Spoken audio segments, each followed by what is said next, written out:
안녕하세요. 오늘 함께 분석해 볼 지문은 우리의 머릿속에 있는 두 가지 기억, 바로 작동 기억과 장기 기억에 대한 글입니다. 이 둘은 이름은 비슷해 보이지만 아주 큰 차이가 있는데요. 과연 무엇이 다르고 어떻게 서로 영향을 주는지 글을 통해 자세히 알아보겠습니다. 지문 전체의 흐름을 먼저 잡아볼게요. 처음에는 작동 기억과 장기 기억의 가장 큰 차이점을 명확하게 제시합니다. 그리고 배우 이름을 떠올리는 구체적인 예시를 통해 이 차이를 설명하죠. 하지만 글 후반부에서 but, 이 표현과 함께 작동 기억의 결정적인 한계를 지적하고 마지막에는 이 한계를 다시 한번 확인하며 글을 마무리합니다. 이 흐름을 기억하면서 따라오세요. 자, 첫 문장입니다. 이 문장이 글 전체의 주제를 담고 있어요. 작동 기억과 장기 기억의 가장 큰 차이점이 무엇인지 설명하고 있죠. 핵심은 두 가지입니다. 우리가 작동 기억 속 정보는 명시적으로 인지하지만 장기 기억 속 정보는 직접 접근할 수 없다는 것입니다. 문장이 길지만 구조는 명확합니다. 앞에서부터 끊어 읽어볼게요. The big difference. 큰 차이점은 between working and long-term memory, 작동 기억과 장기 기억 사이에 여기까지가 주어 부분이죠. 그리고 is, 이 동사, 이다가 나옵니다. 이 es, 이 동사 뒤에 나오는 that에 주목해야 합니다. 여기서 that은 라는 것이라고 해석되는 접속사예요. 주어인 큰 차이점이 무엇인지 구체적인 내용을 설명해주는 보어 역할을 하는 문장을 이끌고 있죠. 이처럼 보어 역할을 하는 that 뒤에는 완전한 문장이 온다는 점 꼭 기억해두세요. 그리고 중간에 보이는 but, 이 접속사가 두 개의 문장을 대등하게 연결하고 있습니다. 앞에는 we are aware, 우리는 인지한다. 뒤에는 we are not able to access, 우리는 접근할 수 없다. 이렇게 내용상 대조되는 두 문장을 나란히 배치해서 작동 기억과 장기 기억의 차이를 더욱 선명하게 보여주는 거죠. 그렇다면 직접 접근할 수 없는 장기 기억은 어떻게 사용할까요? 두 번째 문장이 그 방법을 알려줍니다. 우리는 정보를 작동 기억으로 가져옴으로써 장기 기억에 접근한다고 말하네요. 즉, 작동 기억이 장기 기억 창고에서 정보를 꺼내오는 통로 역할을 하는 셈입니다. 여기서 핵심 표현은 by bringing, 이 표현입니다. by, 이 단어 뒤에 동명사, 즉 ing 형태가 오면 함으로써라는 뜻으로 수단이나 방법을 나타내죠. 장기 기억에 접근하는 방법이 바로 가져오는 것임을 명확하게 설명해주는 구조입니다. 세 번째 문장은 for example, 예를 들어 라는 말로 시작하네요. 이제부터 앞서 말한 추상적인 개념을 구체적인 예시로 풀어주겠다는 신호죠.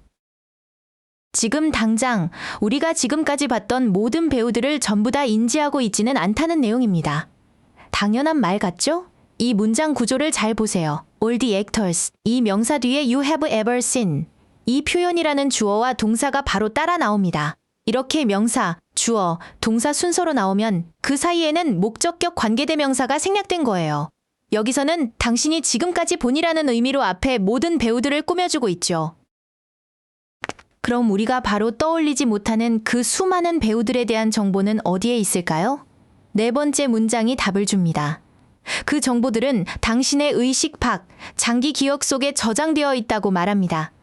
첫 문장에서 말한 장기 기억의 특징을 다시 한번 확인시켜주네요. 여기서 주어인 they, 이 단어가 무엇을 가리키는지 정확히 파악해야 합니다. 바로 앞 문장에서 말했던 all the actors you have ever seen, 즉 당신이 지금까지 본 모든 배우들을 의미하죠. 이렇게 대명사가 무엇을 대신하는지 찾는 것은 글의 흐름을 놓치지 않는데 아주 중요합니다. 동사 형태도 주목해볼까요? are stored, 이 표현이라고 비동사 플러스 과거분사 형태인 수동태가 쓰였습니다. 주어인 they, 즉 배우들에 대한 정보는 스스로 무언가를 저장하는 게 아니라 우리 뇌에 의해 저장되는 대상이기 때문이죠. 주어와 동사의 관계를 생각하면 왜 수동태를 써야 하는지 쉽게 이해할 수 있습니다. 다섯 번째 문장은 however, 하지만 이라는 말로 시작하며 상황을 가정합니다.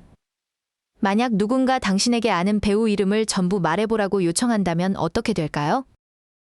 당신은 작동 기억을 사용해서 그 정보들을 하나씩 인출하고 줄줄이 읊을 거라고 설명합니다. 장기 기억의 정보를 꺼내는데 작동 기억이 쓰이는 과정을 보여주는 거죠. 이 문장은 문법적으로 아주 중요한 가정법 과거 구문입니다. if, 이 단어가 있는 조건절에는 asked, 이 단어처럼 과거 시제 동사를 쓰고 주절에는 would use, 이 표현처럼 조동사의 과거형과 동사원형을 썼죠. 이렇게 시제를 과거로 맞추는 것은 현재 사실과 반대되거나 실현 가능성이 낮은 상황을 가정한다는 약속과 같아요. 조건절 안을 더 자세히 보면 ask due to list, 이 표현이라는 구조가 보입니다. ask, 이 동사는 이렇게 목적어 다음에 to 부정사를 써서 목적어에게 하도록 요청하다라는 의미를 나타내는 대표적인 O형식 동사입니다. 당신에게 열거하도록 요청했다는 뜻이죠. 6번째 문장은 앞에서 설명한 작동 기억의 역할을 다시 한번 정리해 줍니다. 당신의 작동 기억은 장기 기억에 접근해서 그 기억들을 의식으로 가져올 수 있다고 말하죠. 즉, 무의식의 창고에서 의식의 무대로 정보를 끌어오는 역할을 하는 겁니다. 이 문장에서는 동사가 2개 나옵니다. access, 이 단어와 bring, 이 단어가죠. 이 두 동사는 and, 이 접속사로 연결되어 공통으로 can, 이 조동사에 걸리는 병렬 구조를 이루고 있어요. can access and can bring, 이 표현에서 뒤에 can을 생략한 형태로 문장을 간결하게 만들어줍니다. 7번째 문장에서 글의 흐름이 크게 바뀝니다. but, 하지만, 이라는 단어가 그 신호죠. 지금까지 작동 기억의 중요한 기능에 대해 말했다면 이제는 그 결정적인 한계를 이야기합니다. 바로 7개의 항목이나 덩어리라는 한계를 가지고 있다는 점을 기억하라고 말하네요. 이 문장은 remember, 기억해라 라는 명령문으로 시작합니다. 그런데 동사 뒤에 it has a limit, 이 표현이라는 주어, 동사가 또 나오죠? 이럴 땐 동사 remember의 목적어 역할을 하는 문장 앞에서 접속사 that이 생략되었다고 보면 됩니다. 그것이 한계를 가지고 있다는 것을 기억하라는 의미가 되는 거죠. 앞 문장에서 작동 기억의 한계가 7개의 항목이라고 했는데 그럼 그 항목이 뭘까요? 8번째 문장이 바로 설명해 줍니다. 이 예시에서는 각각의 배우가 하나의 항목이 될 것이라고 말하네요. 즉, 배우 이름을 한 번에 7명 정도밖에 떠올리지 못한다는 뜻입니다. 주어인 each actor, 이 표현을 볼게요. each, 이 단어는 각각이라는 뜻으로 항상 뒤에 단수 명사가 오고 문장 전체에서도 단수 취급을 합니다. 이 문장에서는 would, 이 조동사가 있어서 동사 형태의 변화가 없지만 만약 현재 시제라면 each actor is, 이 표현이 되어야겠죠. 수일치 문제에서 자주 나오는 포인트니 꼭 기억해두세요. 9번째 문장은 독자에게 직접 무언가를 해보라고 요청합니다. 당신이 아는 모든 배우를 당신의 명시적인 의식 속에 담아보려고 노력해보라고 말이죠. 이는 작동 기억의 한계를 독자가 직접 느껴보게 하려는 의도입니다. 여기서 try and hold, 이 표현이 조금 낯설 수 있어요. try to hold, 이 표현과 같은 의미로 하려고 노력하다라는 뜻을 가진 구어체 표현입니다. 문법적으로는 2개의 명령문이 연결된 형태지만 의미상으로는 하나의 시도를 나타내는 것으로 이해하면 됩니다. 자, 모든 배우를 떠올리려고 하면 어떤 일이 벌어질까요? 10번째 문장을 보면 아마 당신은 그 배우들 중 큰 무리를 시각화하려고 시도할지도 모른다고 말합니다. 머릿속에 여러 배우의 얼굴을 한꺼번에 그려보려고 애쓰는 모습을 상상하면 되겠죠. 여기서는 try to visualize, 이 표현이라고 try, 이 단어 뒤에 to 부정사가 쓰였습니다. try, 이 단어는 뒤에 to 부정사가 오느냐, 동명사가 오느냐에 따라 의미가 달라지죠.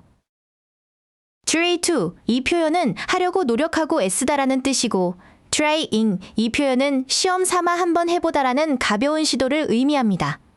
문맥상 여기서는 노력의 의미가 더 적절하겠죠.